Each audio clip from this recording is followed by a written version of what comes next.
All right, welcome to the Effortless Swimming Podcast. My guest today is Kiah Melverton, who's just returned from Tokyo.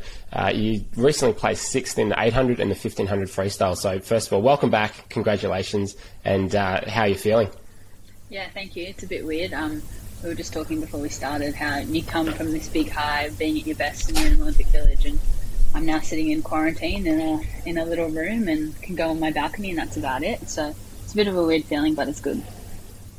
Yeah, I mean, those listening who aren't from Australia, basically anytime you come back into the country, you've got to quarantine for 2 weeks. So you're kind of stuck in a small room, but then you'll be free to go as you like, which would be nice. I'm sure you're looking forward to seeing your family after what was probably one of the best experiences of your life. Yeah, for sure. I'm definitely looking forward to getting home. I think Mum and my partner Connor are eagerly waiting for me, counting down the days. So, yeah, I'm really looking forward to being home. I've been away for about 2 months, maybe a little bit longer. So yeah, definitely looking forward to being home. And tell me about the racing over there. So I mean, you've raced Com Games where you had a crowd. You've raced World Champs. How did it compare to that with very little crowd and without as much of the fanfare as you would have had in previous competitions? Yeah, it was a bit of a weird feeling. We were kind of told before it, be aware there will be no crowd, there'll be no cheering. It definitely won't be as loud as what some of the other meets we've been to, but honestly, when you're walking out on pool deck, you don't even register that there's no crowd. You're so nervous and your heart rate's so high and you're so ready to race that you don't even notice what's going on. And by the end of the meet, there were so many Aussies in the stands, there were so many other countries in the stands, the athletes were making so much noise. So I think it really brought a good atmosphere to the pool. Obviously, it was disappointing that not everyone could be there, and I'm sure the Japanese would have loved to be there if the circumstances were different. They loved their swimming and it would have been a really cool atmosphere, but I think the athletes definitely made the best of what we could. And what about in terms of the heats at night, finals in the morning? I know you've sort of prepared for that, but how did that feel for you in terms of racing? Did it impact your performance? Was there anything noticeable on that front? Yeah, it was a bit of a struggle. I think across the board, obviously we had some great morning swims, but across the board, the heats were super fast.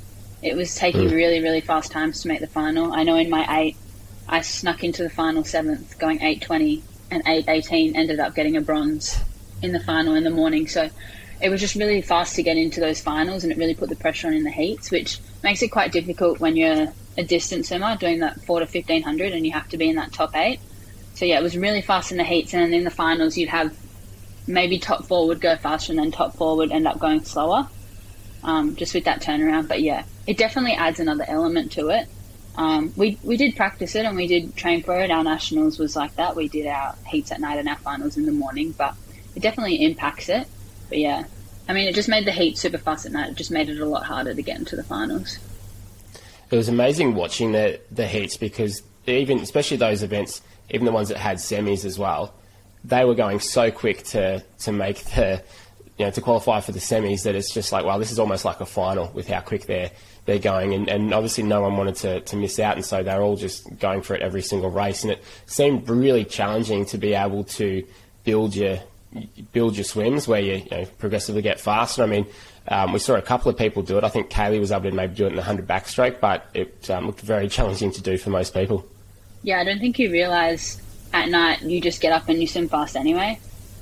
There's not many people that can get up and swim at night at an Olympic heat and just cruise through. So everyone's kind of putting the pressure on anyway, and then I don't think you realise how fast you're swimming once you're in the race. So yeah, it makes for some really fast heat swims. And how about from trials, you leading into trials, were you expecting to make the team, or was it something that you thought that if I swim well, I know I'm going to make it? How were you feeling leading into trials? I'm fortunate enough to be ranked fairly highly across the 4, 8 and the 15.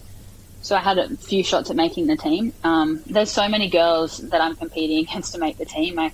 It was kind of my goal to make the team. It definitely wasn't something that I could cruise through and just swim okay and then be on the team. I had to be at my very, very best. And the 400 I was 3rd at trials, and that kind of knocked me around a little bit.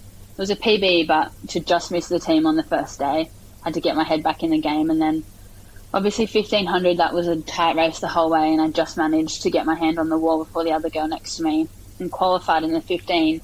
And then so by the time I got to the 8, I was so much more relaxed and all the pressure kind of came off, and I was able to get in and swim a really good 800. So Yeah, it was definitely like a big goal of mine just to make the team. It wasn't like, oh, let's just go to trials, get on the team, and then focus on the Olympics. The focus was probably definitely on trials.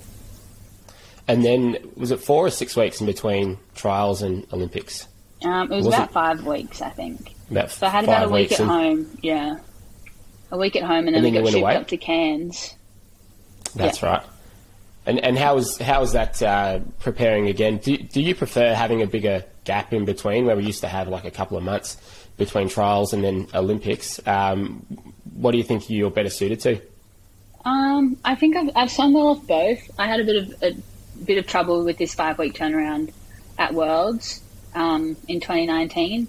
I ended up not swimming very well at Worlds, and then the week later at a World Cup, I swam PBs in almost every single race. So, I mean, we had that to work off, and I think in that 5-week period, you're not going to really build any fitness. You're not really going to build any strength. It's just about maintaining and getting back into a little bit of work and really resting. And as a distance swimmer, that can be quite hard to trust the process of resting, to cut down on your Ks so much. But, I mean, I swam well. I did big PBs at trials in the 800, and then to come back in and be right on that or very close to that at the Olympics. I mean, that's all you can ask for. It's rare that someone gets up and does a big PB at the Olympics, so to be right on my best times after I just dropped again 5 weeks ago, I was pretty happy with it. Well, there's so much that goes into the Olympics, isn't there? Like, you've got the travel, you're not staying at home, or you're not staying in an environment that's probably as comfortable as you used to. There's different food. There's so much other stuff that you've got to manage. And do you feel like that's part of the reason why it is hard to hit PBs at a meet like the Olympics? Yeah, I think so. I also think that being at the Olympics, it's not so much necessarily on time. I think you go to like trials or a nationals and everyone's focused on PBs and swimming their own race, whereas at an Olympic, it's just getting your hand on the wall in front of the person next to you. No one really cares about what time they're swimming. So especially in heats, I kind of knew where I was sitting in the pool and was just making sure I was top 3, top 4 in my heats. And then finals, you just get in and you just race, and you're just racing the person next to you. I don't think people are focused so much on times. And with your racing, how did you feel when you were there? Like the first race that you did, which was the 800, how'd you feel in the heats? Did you feel like, because sometimes when you get to a meet, you have that first race, it's like, yep, I'm on, or it's like, oh, okay, I've got a little bit of work to do. Where were you at in that first one? Yeah, the first race was my 1500 heat, so I don't do as much work for the 1500 as I do for the 8. I kind of like get away with it a little bit nationally. I have a big distance background, so it's something that I've kind of just kept in my program, but it's something that I don't really necessarily focus on. So I got in, did the heat. I think I just snuck under 16 minutes. I was kind of hoping to do a big PB. I thought that maybe it was like my time to do a PB, so that was a bit of a shock. But then to turn around and do another 1500 a day and a half later, that really took it out of me. That I had 3K of racing before I got to my 800, and like I said before, I couldn't just cruise a 1500 and be in the final. Like, it was a max 1500 in the heats, and then to get up and do it again. So that was pretty hard. It was pretty hard to recover from that for the 800, but it is what it is, and a lot of people were in the same boat as me. So. And then to make the finals, was that a surprise to you, or you were, what were you thinking going in? Because, I imagine it's pretty hard to kind of know where you're at internationally, especially over the last 18 months, right, when there's hardly any competitions, and it's just you're kind of going in a little bit blind to what your competition's doing. Yeah, for sure. I think the 1500 final, that was just an added bonus for me. I didn't really think I would make that. I knew the field would be super competitive, but like you said, we haven't had that many big international competitions, so a lot of those times that the girls had posted were from 2019, and obviously we're racing in 2021, so you don't really know where everyone's at. And then to sneak into the final, that was a huge added bonus. I was in the outside lane for both my finals, which I don't like, and I kind of said to my coach after, just wait till the day that I can get myself in one of the middle lanes where I can get in and race everyone. But I was just happy to make finals. Yeah, absolutely. And with the the racing over there, I mean, it seemed as though with the crowd that I didn't know if they were putting in fake crowd noises or not on the TV, because it sounded pretty loud. Watching on TV. Was it fairly loud over there? Because I still don't know whether they've added the fake crowd noise like they do for the footy. Yeah, I don't know if they added fake noises or not, but it was actually pretty loud. The Americans had those little like blow up clappy things that you hit together, and the Russians had horns and cowbells, and everyone was cheering and yahooing. So there was a pretty good atmosphere for finals. Yeah, that's awesome. And was it difficult, like trying to sleep at night before the finals? Because I would feel as though if you qualify a heat in the morning, you've got the day, like, you're nervous and you might want to try and go and have a nap and stuff, but then to be able to have to get up and try and sleep at night and be ready for a final in the morning, to me, I feel like I would get no sleep at all. How did you go at night? It's definitely difficult. I think us distance guys, we were in a little bit of a better boat because we'd do our heat at night and then we'd have a whole day off, and then the final would be the next morning. So we actually get 2 sleeps. But I know, most of the team, they don't get that luxury of having 2 sleeps. And it's definitely hard to sleep at night when you're coming down from swimming so fast at night. And you've got adrenaline, caffeine, and then you're trying to get in and recover knowing that you have to swim fast the next morning. You also have to be up early enough before you race. So, there's a lot of different things that go into it. But, it's definitely hard to wind down after a heat swim when it's that way. Yeah, I can imagine. And with the Olympics being postponed a year, do you feel like it helped you or hindered you with the extension?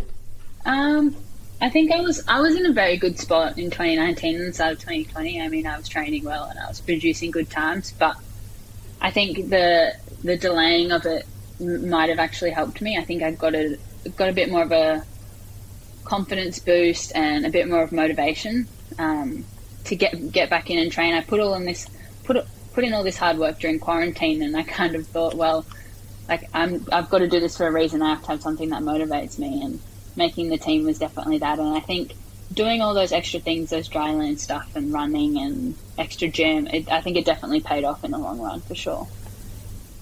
And it seemed as though the team, in terms of the Australian team, got on really well. It seemed like an amazing environment and culture to be a part of. And sometimes one or two people can make or break how a team really sort of gels together. But it seemed that way from the outside, and that's kind of what we heard being reported. Was that the case on the inside, that it was just a really great team to be a part of this year? Yeah, 100%. This is probably one of the best teams I've been on. I think everyone here is friends and everyone here gets along, and I think that makes a huge difference. Like you said, there's often individuals that can make or break a team environment, and we just didn't have that in that case. And it did make a huge difference. You come back from marshalling, and it didn't matter if you'd won a gold medal or if you'd just summer heat and didn't make a final. Everyone was welcoming you back, and everyone there had your back. And no matter what you were doing, if you were in the village by yourself in the afternoon, you can send a message into our group chat and say, does anyone want to come get dinner with me? And you'd have someone to walk you over to the dining hall, and you just have someone around you all the time. And we've put a lot of effort into that in the past 3 years. Our leaders, like our leadership group, has put a lot of effort into everyone getting along together and the support and the camaraderie between the group. And I just think it's really paid off. And obviously the public is starting to see it as we get a bit more results, and they're starting to see that everyone's getting along really well, and it's just a really good group. So I think that's something that's really positive for our sport moving forward as well. And who's part of the leadership group? Is that swimmers or coaches or both? So we have a swimmer leadership group. So that's made up of, I hope I don't forget anyone here, Bronte Campbell, Jess Hansen, Alex Graham, Mitch Larkin, Kate Campbell. So they get together, I think they said, like once every 2 or 3 weeks, and sit down and discuss ways to help improve the team. And they spend a good amount of time while we're away making sure that everyone gets along. They put on like little things for us to do, like games nights and trivia shows, and just making sure that if you finish racing, you're up there supporting people, and just making sure that everyone has each other's back and holding each other accountable. Yeah, that's great. Is it something that they've done in the past with that? They've had a leadership group of swimmers? Yeah, they've done it in the past, but I think over the past 3 years, they've just really highlighted how important it is and how much of a difference it makes on the team. And I think we really saw it this year, that when you have a good leadership group and that when everyone does get along, it does make a huge difference on performance. And once you get those performances, you can just carry that momentum day after day after day. And when you're doing a 9-day meet, you want to get to that 9th day, that final day of relays in the morning, and have everyone in the stands cheering on those guys. And I mean, we had one of our best sessions in the pool that morning, so I think that just goes to show. Yeah, that was amazing watching that. How was it in the stands watching that stuff live? Yeah, it was good. So I didn't get into the stands until I finished my 800 final, and I ran straight back up into the stands. And watch the rest of the finals for that day. And then obviously the last day of finals, Emma won her 50 free and the girls won the medley relay. And I don't think I've ever screamed so loudly in my life watching Kate swim that 100 freestyle of that relay. And I was next to Bronte and she was grabbing me and we were just jumping up and down and everyone was jumping up and down. And Arnie actually turned to me and said, I think I'm more nervous to watch the final than I was to swim my 400 free. So that just goes to show how much we all care and support each other and just want everyone else to do well as ourselves. It was. I don't think I've ever screamed at the TV so much either. That was just. It was such an amazing race. The girls 4x1 medley. Yeah. And for Kate as well. And I remember hearing her when she was interviewed. She said she was a bit disappointed with her 50, and she said you find out who you are when the chips are down. And it's like, well, all right. And she certainly showed that. And I think the splits were like almost a second quicker. The changeover times were like a second quicker than the US team, or close to it. And that's what got them over the line in the end, which is unexpected, really, compared to the US team.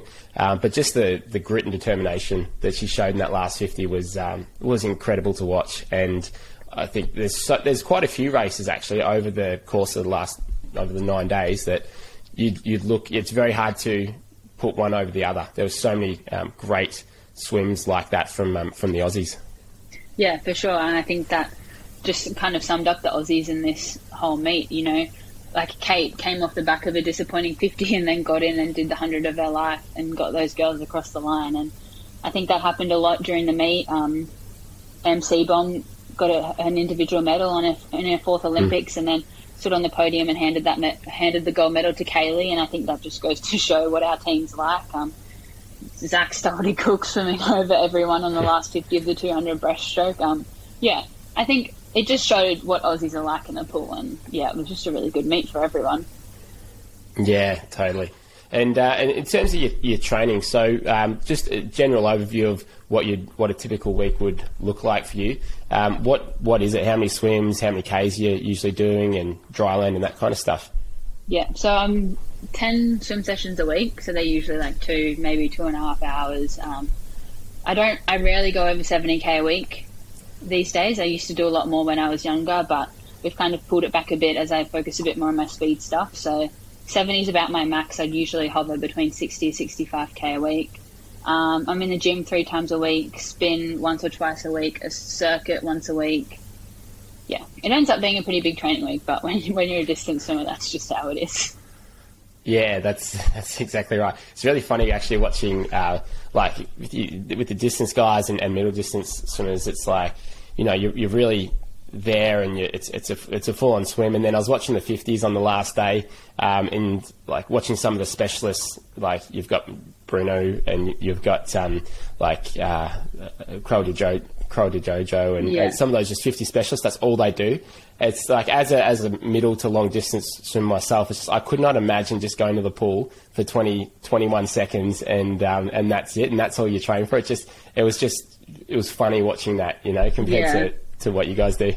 Yeah, it's funny when you get talking to them as well and about their training. And I train with Kiah McEvoy, and he does 50-100, so I see him get in the pool and then get out of the pool, and I've still got my 6k session to go. But I mean, some of those guys that literally just do the 50 free, I think they swam about 8 to 10k for the whole week in the lead up to their 50 free, and most of the distance guys would cover that in about a session. So yeah, it's very different training, but obviously a lot of hard work goes into it for them too, especially out of the pool. Yeah, true. And I mean, there's got to be something that you really enjoy about distance swimming, being a distance swimmer. I mean, I don't know, for me, when I've been training well and training hard, like there's a real kick out of when you're fit and being able to hit your times and hit your paces, and that feeling that you get. Like, what is it for you that you like about it? No, I definitely agree with you. I know exactly what you're talking about. When you can get in and swim those really fast times over and over again, and you're just clocking them over and continuously hitting those fast times, it's kind of a weird feeling and hard to describe, but I definitely know what you're talking about. I think there's that element to it for me for sure, but I also love doing things that others wouldn't be doing. Like, I love getting these big sessions and being like, oh yeah, I can do that, and knowing that like half the squad would be like, there's no way I would ever do that if someone put that in front of me. And I think it's the challenge that comes with being a distance swimmer that I enjoy, for sure. Yeah. And is there some favourite sets that you have, or maybe some of the hardest sets that you did in the lead up to the trials or to the Olympics that stick in your mind? There's a few that we do all the time. So between trials and Olympics, we kind of repeated exactly what we did before trials, just so we could compare and we knew it would be the same kind of lead-in. We do a set that's 2 broken 1500s. So it's a dive 300 on 430 and then 12 ones on, I think it's 130. Then we get a little bit of loosen, jump out, put our suits on and do the exact same thing again. So 2 broken 1500s, that's a pretty big set. We do 50s on 40, trying to hit 800 pace. So that's like trying to hit 30 points on 40. A lot of race-specific work comes into it in those last 5 weeks. A lot of 100s and 50s at pace. Yeah, and I'm guessing in the further out from competition, are you doing some just more sort of aerobic base sessions, is it? And it's just as you get closer, you're starting to do more and more of those race pace ones. Yeah. So definitely, like, the further we are out from competition, the more you get to like your 10-4s or your 6-800s, descending rep times and things like that, where you're just not plodding up and down. That's the wrong way to put it, but you're swimming at like a threshold pace for a very long period of time, and you're just building this big base of fitness. You have this big base, and then when you get to the competition, you're at like this tiny little peak of trying to hit race speed with good technique, and that's what all you're working on for the past 5 weeks, but you have this big base of endurance work behind you. And what are you hitting for your broken 1500, the 300 and then the 100s? What paces are you, when you're swimming well, where are you at? So the dive 300, we're trying to be under 310, so around 309-ish, 308. Is a pretty good first 300, and then the hundreds, I think Maddie and I, a few of the sessions we were holding like 61s on the hundreds, which is almost getting down to about 800 pace. But I mean, it's sessions like that give you a bit of confidence when you're behind the blocks, and like if I can hit 61s for the 3100s, then surely I can swim a 1500. Yeah, that's right. And what about technique? Is there anything that you've worked on over the past couple of years with your stroke, or is there something recently that you've been working on? And how do you go about working on your stroke? Because it's because you're doing so much training, it seems as though it's a lot about just thinking about it as you're swimming, and just like checking in every now and then and keeping it front of mind as you're going through these sets. So where is it for you in terms of technique? What do you focus on? Yeah, I think the hardest thing when you're trying to fix technique is constantly being reminded of it. And when you're a distance swimmer, it's very easy to get in and swim your 7K session and not think, and just kind of black out while you're swimming and not think about it. But I do try to spend a lot of time focusing on my stroke. I have quite a long stroke compared to a lot of the distance swimmers in the pool. They're quite choppy and short and spin their arms over and rate a bit higher, but I tend to use the length of my stroke, so that means I have to have a really high catch at the front of the stroke, and I have to push through all the way at the back. And I really struggle to maintain that in early season. It takes a lot of strength, and then as I rest, I can really see the length come through. But for me, it's all about just having that high elbow and pulling the water at the very front of my catch and not letting that slip, and then making sure I can hold that length all the way through my stroke. Are there any particular drills or maybe dryland things that you do to help with it? I love my single arm freestyle. It's very simple, but it makes a huge difference. Not only being in the catch position, but keeping your hips still, which is another huge thing for me, is not rotating my hips all over the place. There's one where you have like a kickboard out in front of you and your hands are on top of the kickboard, and again, single arm, but as your hand enters, your hand comes under the kickboard, so you can really feel yourself getting the full length. I also do a lot of single arm butterfly as well, just for length and rhythm. High elbow freestyle, just in that catch position, really letting myself relax over the top, which I think makes a huge difference in distance swimming.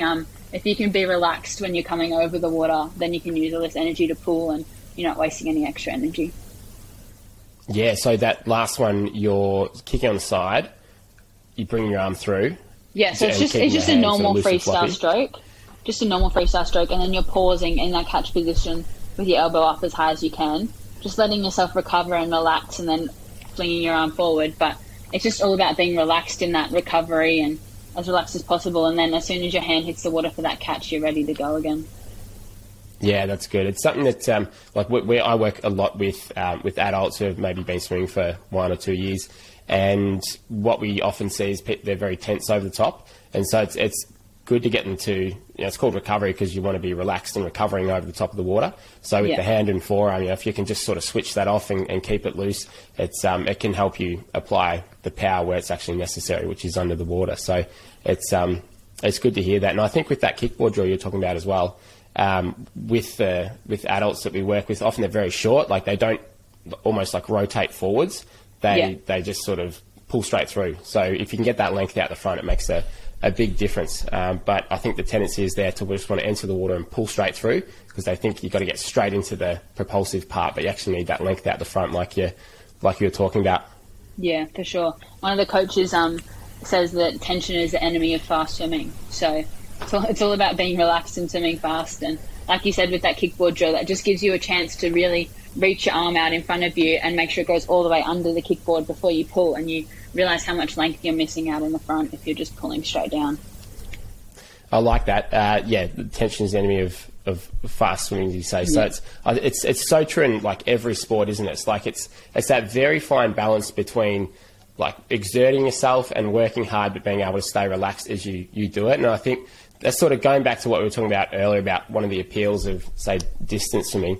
It's like it's when you're right at that limit where it's like you're almost at sort of top revs, but you know you can just sit there and you can hold it. And when you do a good session, you've been able to do it. It's there's something very peaceful about it as well. So it's there's something to it. It's weird. I think it's maybe it's similar to like a runner's high that they get when all the endorphins kick in. But like you said, and there's something special about those sessions where you dive into the water and you just feel amazing and you could just keep pushing out these amazing times and reps and while feeling relaxed. And if you can do it while feeling relaxed, it makes a huge difference. And you've got quite a few good swimmers in your squad. So how many others from your squad made the team? Yeah, so we had 5 Olympians come out of TSS, which is a pretty huge achievement. I think St. Peter's got us by 1, but that's all right. To have 5 is pretty huge, and our coach Chris would have been pretty happy with that. Oh, I can imagine. And how long have you been at TSS for?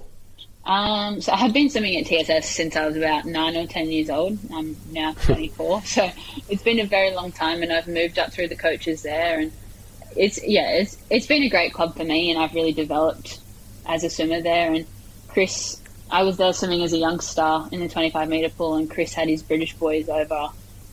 He used to coach in Great Britain, so he'd bring these boys over and they'd go to school and swim out of TSS. So he's kind of been a part of my journey ever since I was young. It's been really good to go to the Olympics with him, and I feel like it's been a long time coming for us. Yeah, that's fantastic. And looking forward, so when you do get home, you're taking some time off and then getting back into it, or what's the next 6 to 12 months look like for you? I'll definitely take some time off. I think I need a bit of rest to try and recover and get my mind back into it.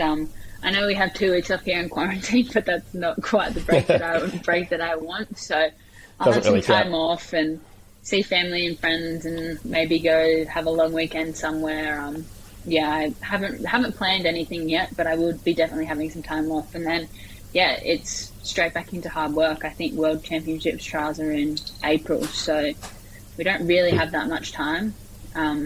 It'll be straight back into hard work. Well, you've definitely earned a break. So congratulations on your Olympic results, and thanks so much for joining me on the podcast. It's been great to hear it from the inside, because obviously all we've seen is from the TV basically. But it's amazing to see the Aussies kind of back to where they were in the early 2000s with results and team spirit and all of that. So it's been great to see. So thanks for joining me on the podcast. Thanks so much for having me.